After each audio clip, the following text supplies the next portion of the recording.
come over for the test ride.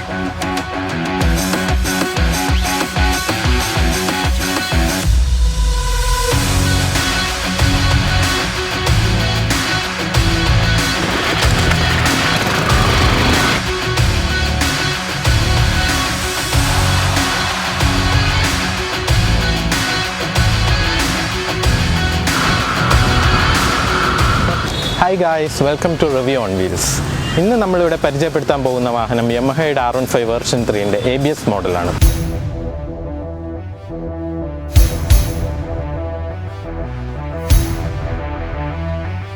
Okay guys, ഇതൊരു give away video ആണ്. So ഈ വീഡിയോയുടെ ലാസ്റ്റ് വരെ നിങ്ങൾ കണ്ടിരിക്കണം. ഇതിൻ്റെ എൻഡിങ് നമ്മളൊരു ക്വസ്റ്റ്യൻ ചോദിക്കുന്നതാണ്. അത് ചിലപ്പോൾ യമഹേനെ ബേസ് ചെയ്തിരിക്കാം, അല്ലെങ്കിൽ R15നെ ബേസ് ചെയ്തിരിക്കാം. ആ ക്വസ്റ്റ്യന് ശരിയുത്തരം നൽകുന്ന 2 പേർക്ക് ഞങ്ങളുടെ ടീമിൻ്റെ വകയായിട്ട് ഒരു ഗുഡീസ് ഗിഫ്റ്റായിട്ട് ലഭിക്കുന്നു. നമ്മളിന്ന് ഈ വണ്ടിയെപ്പറ്റി ചെക്ക് ചെയ്യുന്നത് ഇതിൻ്റെ കംഫർട്ട് ലെവൽ, പെർഫോമൻസ്, പിന്നെ ടോപ്പ് സ്പീഡ് ചെക്കിങ്, പിന്നെ നൈറ്റ് ഡ്രൈവിൻ്റെ അതിൻ്റെ ലൈറ്റിൻ്റെ ആ എഫിഷ്യൻസി എല്ലാം കൂടെ ആയിരിക്കും ഇന്ന് ഈ വീഡിയോയിൽ നമ്മൾ കവർ ചെയ്യുന്നത്.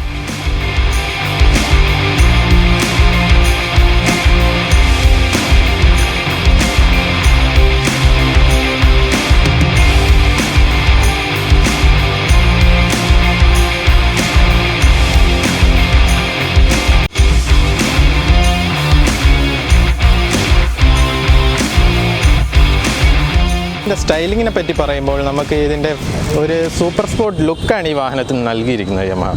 ഒരു 155cc ഉള്ളൊരു എൻജിനാണെങ്കിൽ പോലും നമുക്കൊരു റേസിംഗ് ഫീലാണ് ഈ ഒരു വാഹനത്തിലിരുന്ന് നമ്മൾ ഡ്രൈവ് ചെയ്യുമ്പോൾ നമുക്ക് കിട്ടുന്നത്.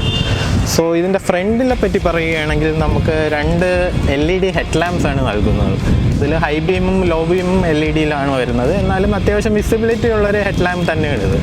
കൂടാതെ ഇതിൻ്റെ വൈസർ നമുക്കൊരു ഹൈ സ്പീഡ് സ്റ്റെബിലിറ്റിയിൽ വിൻഡ് അത്രയും നമ്മുടെ ബോഡിയിൽ ഡിഫ്ലക്റ്റ് ചെയ്യത്തില്ല. സോ ഈ വൈസർ നല്ലൊരു ബിഗർ ബബിൾ വൈസറാണ് നൽകിയിരിക്കുന്നത് യമഹ. അതുകൊണ്ട് തന്നെ നമുക്ക് സ്പീഡിൽ പോകുമ്പോഴും നമ്മുടെ വിൻഡ് ഒത്തിരി നമുക്ക് ചെസ്റ്റിലടിച്ച് നമുക്കൊരു ഡിസ്ട്രാക്ഷൻ ഉണ്ടാക്കുന്നില്ല.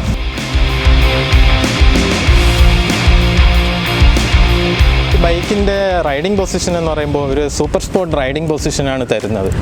ഇത് വളരെ അഗ്രസീവായിട്ടുള്ളൊരു റൈഡിംഗ് പൊസിഷനാണ്. നമുക്ക് സിറ്റിയിലാണെങ്കിലും ഹൈവേയിലാണെങ്കിലും വളരെ നല്ലൊരു റൈഡിംഗ് പൊസിഷനായിരിക്കും. പക്ഷേ ഇത് നമ്മളൊരു ലോങ് ട്രാവൽ നോക്കുമ്പോൾ നമുക്ക് കുറച്ച് കംഫർട്ട് ലെവൽ നഷ്ടപ്പെടുന്ന ഒരു രീതിയിലാണ് ഇതിൻ്റെ പൊസിഷൻ വന്നിരിക്കുന്നത്.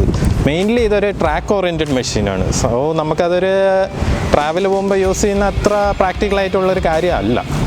എന്ത് തന്നെ ആയാലും നമുക്ക് ഷോർട്ട് ആൻഡ് സ്വീറ്റ് റൈഡിന് ഈ വാഹനം എന്തുകൊണ്ടും പറ്റും. നമ്മളിതിൻ്റെ റൈഡിംഗ് പൊസിഷൻ നിങ്ങൾ കാണുന്ന പോലെ തന്നെ നമ്മുടെ ലെഗ് വയ്ക്കുന്ന കുറച്ച് ബാക്കിലോട്ടാണ്, റിയർ സെറ്റായിട്ടാണ് അവർ സെറ്റ് ചെയ്ത് വെച്ചിരിക്കുന്നത്. അത് നമുക്ക് ഈ ഒരു പൊസിഷനിൽ ഇരുന്നാലേ നമുക്ക് ഈ ബൈക്കിൻ്റെ ആ ഒരു ഫീൽ കിട്ടത്തുള്ളൂ. ഇതിൻ്റെ ഹൈറ്റിനെ പറ്റി പറയുമ്പോൾ ഈ ബൈക്ക് എനിക്കൊരു 5.7 ഫീറ്റ് ഹൈറ്റ് ഉള്ളതാണ്. ഞാനപ്പോൾ ഇരുന്ന് കഴിഞ്ഞാലും എനിക്ക് എൻ്റെ ടോസ് മാത്രമേ കറക്റ്റായിട്ട് ഇതിൽ 2 കാലിൻ്റെയും വെക്കാൻ പറ്റുന്നുള്ളൂ. സോ ഒരു 5.6-ന് താഴെയുള്ളവർക്ക് ചെറുതായിട്ടൊരു ബുദ്ധിമുട്ടായിരിക്കും. വൺ സൈഡ് കുറച്ചൊന്ന് ചരിച്ചാൽ മാത്രമേ കാല് കറക്റ്റായിട്ട് എത്തത്തുള്ളൂ.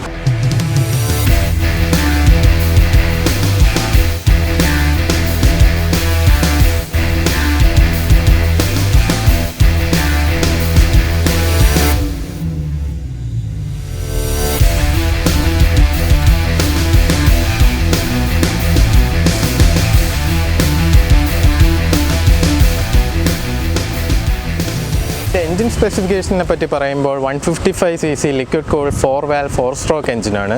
ഇത് തരുന്നൊരു പവർ എന്ന് പറയുമ്പോൾ 19.5 bhpയും 50 Nm ടോർക്കുമാണ്. ഒരു 155cc സെഗ്മെൻ്റ് എന്ന് വെച്ച് നോക്കുമ്പോൾ അത്യാവശ്യം ഒരു 200cc സെഗ്മെൻറ്റുമായിട്ട് പിടിക്കാനുള്ളൊരു പെർഫോമൻസാണ് ഈ എൻജിൻ നൽകുന്നത്. ഇതൊരു 6-speed ഗിയർ ബോക്സ് ഉള്ള ബൈക്കാണ്. 155cc സെഗ്മെൻറ്റിൽ ഏറ്റവും പെർഫോമൻസ് തരുന്ന ഒരു എൻജിനാണ്. ഇതൊരു ട്രാക്ക് ഓറിയൻറ്റഡ് മെഷീൻ ആയതുകൊണ്ട് ഫസ്റ്റ് ഗിയറിലാണ് ഇതിൻ്റെ ഫുൾ പവർ ഇരിക്കുന്നത്. 4th-ഉം 5th-ഉം ഗിയറും ഇതിൽ ഒരു ന്യൂട്രൽ ലെവൽ ഓഫ് പെർഫോമൻസ് തരുന്നതാണ്. ഇതിൻ്റെ 6th ഗിയർ എന്ന് പറയുന്നത് ടോപ്പ് എൻഡ് പിടിക്കാൻ വേണ്ടിയിട്ടുള്ളതാണ്. ഇതിൻ്റെ എൻജിൻ ട്യൂൺ ചെയ്തിരിക്കുന്നത് തന്നെ ടോപ്പ് എൻഡിന് വേണ്ടിയിട്ടാണ്.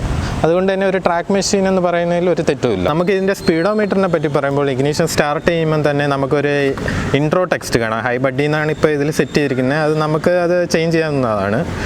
കൂടാതെ ഇതിൽ ഫുള്ളി ഡിജിറ്റൽ ഡിസ്പ്ലേ ആണ് വരുന്നത്. അതിൽ നമുക്ക് ഗിയർ ഷിഫ്റ്റ് ഇൻഡിക്കേറ്റർ ഉണ്ട്, ഓഡോമീറ്റർ ഉണ്ട്, കൂടാതെ സ്പീഡ് എത്രയാണെന്ന് കാണിക്കും, പെട്രോൾ ലെവൽ കാണിക്കും, കൂടാതെ RPMൻ്റെ ഒരു ഇൻഡിക്കേറ്ററും കൂടെ ഉണ്ട്.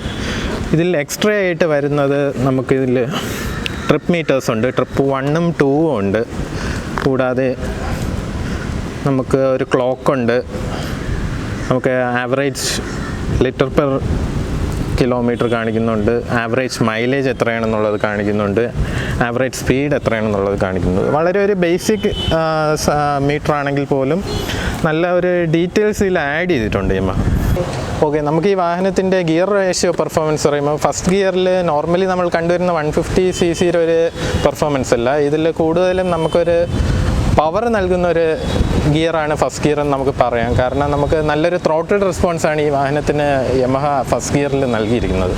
അതും കൂടാതെ 7500 RPM മുകളിൽ കയറുമ്പോൾ ഇതിൽ VV എന്ന് പറയും, വേരിയബിൾ വാൽവ് ആക്ച്വേഷൻ, അത് ഇതിൽ ഓണാവും. അതെന്ന് പറഞ്ഞാൽ ഒരു എക്സ്ട്രാ പെർഫോമൻസിന് വേണ്ടിയുള്ളതാണ്. അത് നമുക്ക് ടോപ്പ് എൻഡ് പിടിക്കാൻ വളരെയധികം സഹായിക്കുന്ന ഒരു പെർഫോമൻസ് ഒബ്ജക്റ്റാണ് ആ VV എന്ന് പറയുന്നത്.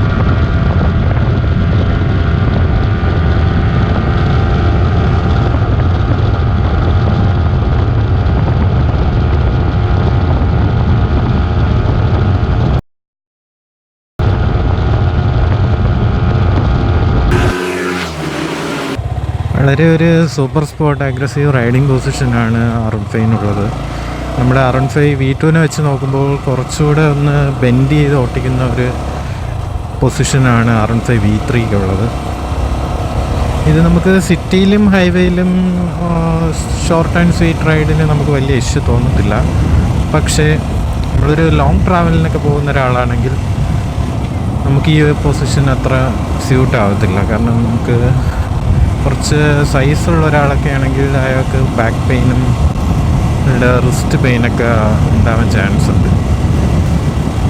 സോ ഒരു സ്ട്രീറ്റ് ആൻഡ് ഷോർട്ട് റൈഡിന് പറ്റിയൊരു ബൈക്കാണെന്ന് പറയാം നമുക്ക് ഇതിൻ്റെ കംഫോർട്ട് ലെവൽ വെച്ച് നോക്കുകയാണെങ്കിൽ. ഇതിൻ്റെ എൻജിൻ വളരെ റിഫൈൻഡ് എൻജിനാണ്. ഇതിൻ്റെ ബ്രേക്കിംഗ് എന്ന് പറയുന്നത് ഫ്രണ്ട് ഡിസ്കിൽ ബൈബറും ബാക്കിൽ നെസ്സിൻ്റെ ബ്രേക്ക് സിസ്റ്റമാണ് നൽകിയിരിക്കുന്നത്. അത്യാവശ്യം നമുക്ക് നല്ലൊരു ബ്രേക്കിംഗ് ലഭിക്കുന്നുണ്ട്. നമുക്കൊരു 4th 5th ഗിയറിലാണ് ഇതിൻ്റെ ക്രൂസ് ചെയ്ത് പോകാൻ പറ്റുന്ന കറക്റ്റ് ഒരു സ്പീഡ് ലെവലിൽ ലഭിക്കുന്നത്. ഇതിൻ്റെ ഫ്രണ്ട് സസ്പെൻഷൻ എന്ന് പറയുന്നത് ടെലിസ്കോപ്പിക്കാണ്, 41 mm സൈസ് ഉള്ളതാണ്. കൂടാതെ നമുക്ക് റിയറിലൊരു മോണോ ഷോക്കാണ് നൽകിയിരിക്കുന്നത്.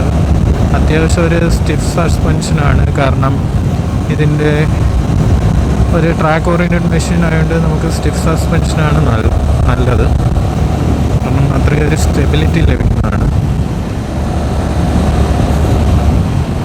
അത്യാവശ്യം ഒരു സിറ്റി റൈഡിനും ഹൈവേ റൈഡിനും നമുക്കിത് ഡെയിലി യൂസ് ചെയ്യാൻ പറ്റുന്നൊരു വാഹനമാണ്. നിങ്ങളൊരു 150cc സെഗ്മെൻറ്റിലെ ബൈക്കാണ് നോക്കുന്നതെങ്കിൽ നിങ്ങൾക്ക് R15 V3 കൺസിഡർ ചെയ്യാമെന്നുള്ളൊരു ഓപ്ഷനാണ്. കാരണം ഈ സെഗ്മെൻറ്റിൽ ഇത്രയും നല്ലൊരു പെർഫോമൻസും മൈലേജും കംഫർട്ട് ലെവലും തരുന്ന വേറൊരു ബൈക്കില്ല. ഇതൊരു സൂപ്പർ സ്പോർട്ട് റൈഡിങ് പൊസിഷനാണ് തരുന്നതെങ്കിലും ചില റൈഡേഴ്സിന് ഈ ഒരു പൊസിഷനായിരിക്കും വളരെ ഇഷ്ടമുള്ളത്. ഈ പൊസിഷൻ ഇഷ്ടമില്ലാത്തവർക്ക് മറ്റൊരു ഓപ്ഷൻ ഉള്ളതെന്ന് വെച്ചാൽ യമഹയുടെ തന്നെ MT-15 ആണ്. MT-15 കുറച്ചുകൂടെ അപ്രൈറ്റ് പൊസിഷനാണ്. അത് നമുക്ക് ലോങ് ട്രാവലിനൊക്കെ യൂസ് ചെയ്യാൻ പറ്റുന്ന ഒരു പൊസിഷനാണ്. ഇനി ഇതിൻ്റെ പ്രൈസ് റേഞ്ച് എന്ന് പറയുമ്പോൾ അറൗണ്ട് 1.64 lakhs ആണ് ഇതിൻ്റെ പ്രൈസ് റേഞ്ച് വരുന്നത്. 150 നോർമൽ 150cc ബൈക്ക് വെച്ച് നോക്കുമ്പോൾ അത് കുറച്ച് ഹൈ ആണ്. എന്ന് തന്നെ ആയാലും ഇതിൻ്റെ എൻജിനും ഇതിൻ്റെ ലുക്സും എല്ലാം വെച്ച് നോക്കുമ്പോൾ ആ പ്രൈസ് ഒരു കറക്റ്റ് വാല്യൂ ഫോർ മണിയാണ്.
നിങ്ങൾക്ക് ഈ വാഹനത്തെപ്പറ്റി കൂടുതൽ എന്തെങ്കിലും അറിയാൻ താല്പര്യപ്പെടുന്നെങ്കിൽ ഞങ്ങൾക്കൊരു മെയിൽ ഡ്രോപ്പ് ചെയ്യുക.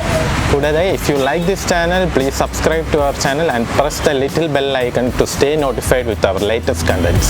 See you. Bye bye.